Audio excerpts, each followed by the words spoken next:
Hello and welcome friends, आपका अपना और प्यारा यूट्यूब चैनल राज क्लास के एक और नए वीडियो में आपका स्वागत है। तो आज की इस वीडियो में हम जो बात करेंगे बिहार बोर्ड क्लास 10th वाले विद्यार्थियों के बारे में केवल बात करेंगे। इसमें हम जो बात करेंगे क्लास 10th की जो हिंदी है गोधली भाग 2 जिसका गद्यखंड है, उसी का चैप्टर नंबर 9 है अभिनय। इसी की हम कुछ ऑब्जेक्टिव के बारे में डिस्कस करेंगे, यहाँ पे कुछ चीज़ें और सब्जेक्टिव तो मैं आपको पूरा यहाँ पर समझाने वाला हूँ मेरे दोस्त। पूरा सब्जेक्टिव जितनी इस प्रश्न से रिलेटेड जितनी महत्वपूर्ण सब्जेक्टिव है, आपके एग्जाम से रिलेटेड आपके एग्जाम में पूछने वाले जितने प्रश्न आते हैं सभी के बारे में हम पूरी अच्छे प्रकार से आपको समझाने का प्रयास करेंगे मेरे दोस्त। तो चलिए हमें पहले समझते हैं चैप्टर्स 9 क्या है, अभिनय है। इसके लेखक का नाम समझते हैं, उनका जन्म क्या होता, मूल स्थान क्या है, सब के बारे में समझेंगे मेरे दोस्त। उससे पहले आपका रिक्वेस्ट है कि आप लोग इस बार क्लास 10 का एग्जाम देने वाले तो जल्दी से इस चैनल को सब्सक्राइब कर लीजिएगा मेरे भाई, क्योंकि आपके लिए सबसे ज़्यादा महत्वपूर्ण वीडियो अब लगातार रेगुलर बेसिस पर एक दो दिन बीच करके आपको इस चैनल पर वीडियो जरूर मिलेंगे जो आपके बोर्ड एग्जाम के लिए सबसे ज़्यादा महत्वपूर्ण है। हर एक सब्जेक्ट का लगभग आपको वीडियो लगातार अब मिलेंगे मेरे दोस्त। ठीक है मेरे भाई, प्यारे दोस्त, प्यारे साथियों, चलिए हम इस प्रश्न को शुरू करते हैं, इस चैप्टर्स को शुरू करते हैं बेसिक के साथ। क्या है तो अभिनय है, अभिनय है। तो इसके लेखक क्या नाम है तो अशोक वाजपेयी। आपसे ऑब्जेक्टिव क्वेश्चन यहाँ से किस तरीका से पूछते हैं, अभिनय के रचनाकार के नाम बताइए। क्या है तो अशोक वाजपेयी। तो और एक और रहेगा, अशोक वाजपेयी द्वारा रचित शीर्षक का क्या नाम है, तो भैया देखिए ना अभिनय है। थोड़ा घुमा के क्वेश्चन जो पूछता है ना तो बड़ा दिक्कत लगता है, लेकिन आपके लिए सबसे ज़्यादा अगर जे आप इस वीडियो को देख ले रहिएगा तब ना आपको समझ में आएगा, जब नहीं देख ले रहिएगा तो कैसे समझ में आएगा। इसीलिए मैं आपको समझा रहे हैं कि वीडियो को देखिए, इस चैनल को सब्सक्राइब कीजिए। कहला कहते हैं आपके फायदा के लिए, कहते हैं कि आपको फायदा होगा। और इनका जन्म कब हुआ था, 16 जनवरी 1941 ईस्वी में इनका जन्म हुआ था। कहाँ पर, दुर्ग के, यानी दुर्ग छत्तीसगढ़ में हुआ था, किंतु उनका मूल निवास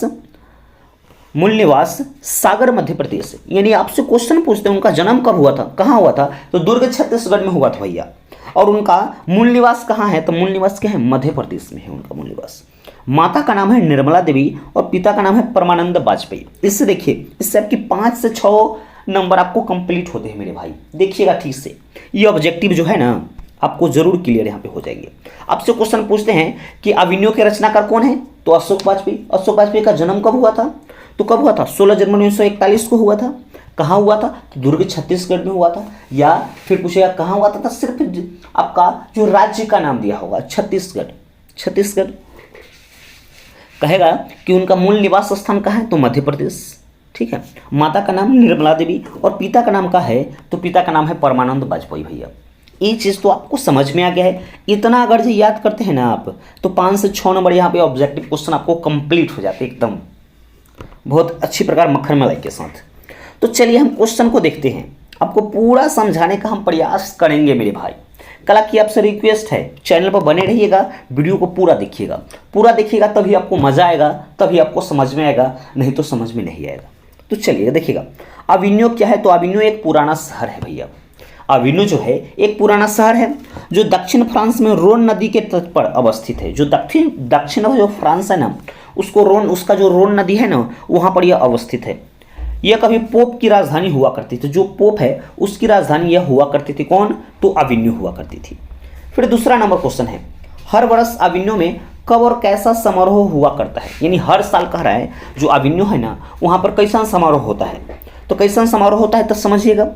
हर वर्ष अभिनय में गर्मी के मौसम में भैया जब गर्मी खूब पड़ती है ना तब वहाँ पर क्या होता है, फ्रांस और यूरोप के अति प्रसिद्ध लोकप्रिय रंग समारोह हुआ करता है। जैसे हम लोग होली मनाते हैं ना उस सन के एक रंग समारोह वहाँ पर होता है। कहाँ पर होता है, तो अभिनय में होता है। यानी अभिनय कहाँ, फ्रांस, वहाँ पर कौन हो, फ्रांस और यूरोप के अति लोक प्रसिद्ध जो त्यौहार वहाँ पर मनाया जाता है।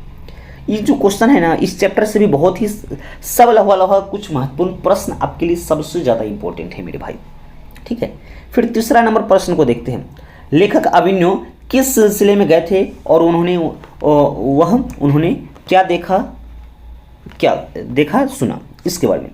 पीटर ब्रूके का विवादास्पद महाभारत पहले प्रस्तुत किए जाने वाला था। यानी वहाँ पर जो है ना अभिनय में पीटर ब्रूके के विवादास्पद यानी महाभारत जो है पहली पहल वहाँ पर क्या होने वाला था, प्रसारित होने वाला था, प्रस्तुत होने वाला था। उसी के निमंत्रण पर लेखक अभिमन्यु गए थे, यानी उसी का इन्विटेशन आया था, उसको न्योता आया था, तो कहा कि आप आइएगा सर, आप आइएगा, तो यहाँ उसीलिए लेखक वहाँ पे गए थे। ठीक है, वहाँ उन्होंने देखा कि समारोह के दौरान वहाँ के लोग वहाँ के अनेक चर्च और पुराने स्थान रंगस्थलियों में बदल जाते, पूरा एकदम रंग रंगीन कर देता है वहाँ का, वही है ये चीज़। 4 नंबर क्वेश्चन है, लाल सतुज क्या है और वह कहाँ अवस्थित है, आजकल उसका क्या उपयोग होता है। कहता है भैया कि लाल सतुज क्या चीज़ है, उसका वह कहाँ है, ठीक है, कहाँ अवस्थित है, आजकल उसका कैसा उपयोग किया जाता है, यानी क्या उपयोग किया जाता है।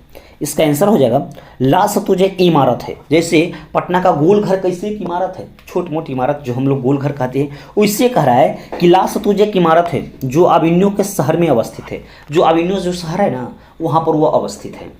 तो अवस्थित है, यह एक पोप की राजधानी हुआ करती थी। ये कभी की बात है, बहुत पहले की बात, इतिहास की बात, बहुत पहले की बात है कि यह पोप की राजधानी हुआ करती थी। फ्रेंच शासकों ने पोप की गतिविधियों पर भैया देखने के लिए कि कौन इधर उधर लुहेरपनी कर रहा है, उसको देखने के लिए, नज़र रखने के लिए एक किला बनवाया, वही जो लाल सतुज है। उसी में कार्थुसियन संप्रदाय का एक मठ बना, उसी में है कार्थुसियन संप्रदाय जो है ना, उसका एक मठ बना दिया गया, वही लाल सतुज। अभी इसका प्रयोग कला केंद्र के रूप में होता है। जैसे कि पटना में कैसे है, अनाज रखने के लिए गोल घर बनाया था, आजकल तो वह दर्शनीय चीज़ है कि चलिए भैया गोल घर घूमने चलिए, वैसे लाल सतुज भी है उसी तरीक़ा से। ये तो क्वेश्चन याद हो गया होगा आपको यहाँ पर। ये बहुत ही इंपॉर्टेंट चैप्टर है, बहुत आसान चैप्टर है, आपको याद बहुत जल्दी हो जाएगा मेरे भाई। ठीक है, 5 नंबर क्वेश्चन क्या है, लेखक अभिमन्यु क्या साथ लेकर गए थे और वे वहाँ कितने दिन तक रहे, लेखक की उपलब्धि क्या थी। कि देखिए भैया ये क्वेश्चन क्या कह रहा है कि लेखक जब अभिमन्यु गए तो वो अपने साथ क्या क्या लेके गया और उन्होंने कहाँ कितना दिन तक रहा, और रहा भाई तो उनकी उपलब्धियाँ क्या थी वहाँ पर। तो लेखक अभिमन्यु की यात्रा में अपने साथ हिंदी के टाइपराइटर मशीन, 3-4 पुस्तकें, संगीत के कुछ टेप्स ले गए थे भैया, बजाने वाला, गाना सुनने वाला। वहाँ उन्होंने 19 दिन तक रहे, जिसमें 35 कविताएं लिखे और 27 गद्य की उन्होंने वहाँ पर रचना की। ये उनकी उपलब्धियाँ थी। यानी फिर 6 नंबर क्वेश्चन क्या है, ये लास्ट नंबर क्वेश्चन आता है इस चैप्टर का। लास्ट नंबर क्वेश्चन है, नदी के तट पर बैठे हुए लेखक को क्या अनुभव होता है। यानी जो लेखक हैं वहाँ के नदी के तट पर बैठते हैं तो उनको क्या अनुभव होता है, कैसा फील होता है, महसूस कैसा होता है, उसको समझिएगा। नदी के तट पर बैठे हुए लेखक को लगता है कि जल स्थिर और तट बह रहा है। लेखक इतना मग्न हो गए नदी के साथ, नदी को देखते देखते, कि उनको लगा कि भैया ये नदी रुकल है, हम बह रहे हैं, इस तरह से उनको लगा। उन्हें अनुभव हो रहा है कि वे नदी के साथ बह रहे हैं, भैया नदी के साथ वो बह रहे हैं।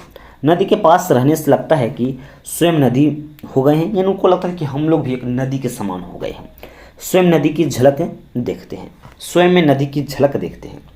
ये जो आपकी इस चैप्टर से रिलेटेड कितना 6 प्रश्न के हम क्वेश्चन के बारे में बात किए हैं, जो आपके लिए सबसे ज़्यादा महत्वपूर्ण है मेरे भाई। आप इसको याद कर लीजिएगा, स्क्रीनशॉट लेके इसको लिख लीजिएगा। अगर जो आप जहाँ पर ट्यूशन पढ़ते हुइएगा ना, वहाँ पर इस तरह का क्वेश्चन लिखा होगा, आपको आंसर का थोड़ा बड़ा प्रोसेस लिखा दिया गया होगा। तो इसीलिए मैं वीडियो बनाता है कि आपके लिए छोटे छोटे आंसर एकदम लैंग्वेज अच्छा भाषा में, जो आपको जल्दी से 1-2 बार पढ़िएगा तो याद हो जाएगा, वैसा वाला वीडियो हम बनाते हैं जो आपके लिए सबसे ज़्यादा महत्वपूर्ण रहता है। इससे रिलेटेड जो महत्वपूर्ण प्रश्न है ना, 2-3 प्रश्न भी महत्वपूर्ण है, 6 प्रश्न के बारे में हम यहाँ पे बात किए हैं जो आपके लिए सबसे ज़्यादा महत्वपूर्ण है मेरे प्यारे भाई। इस वीडियो को पूरा देखिएगा, ज़रूर से ज़रूर देखिएगा। अगर देख लिए तो आप सबको बहुत बहुत धन्यवाद, और इस वीडियो को अपने सही दोस्तों के पास एक बार शेयर कीजिएगा। ठीक है मेरे दोस्त, अभी तक वीडियो देखने के बाद हमारे चैनल पर आप नए हैं, अभी तक सब्सक्राइब नहीं किए ना, तो आपसे एक रिक्वेस्ट है मेरे भैया, आप एक बार इसको सब्सक्राइब कर लीजिएगा, आप ही को फायदा होगा। क्या कि आगे के जो वीडियो हम डालेंगे ना, उसका नोटिफिकेशन आपको पहले जाएगा। अब पहले जाएगा तो आप जल्दी से वो वीडियो को देखिएगा, आप उसको एग्जीक्यूट कीजिएगा, उस पर अमल कीजिएगा, उसको याद कीजिएगा, आप सक्सेस ज़रूर बनिएगा मेरे दोस्त। तो मिलते हैं नेक्स्ट वीडियो में मेरे भाई, तब तक के लिए मेरे दोस्त, जय हिंद।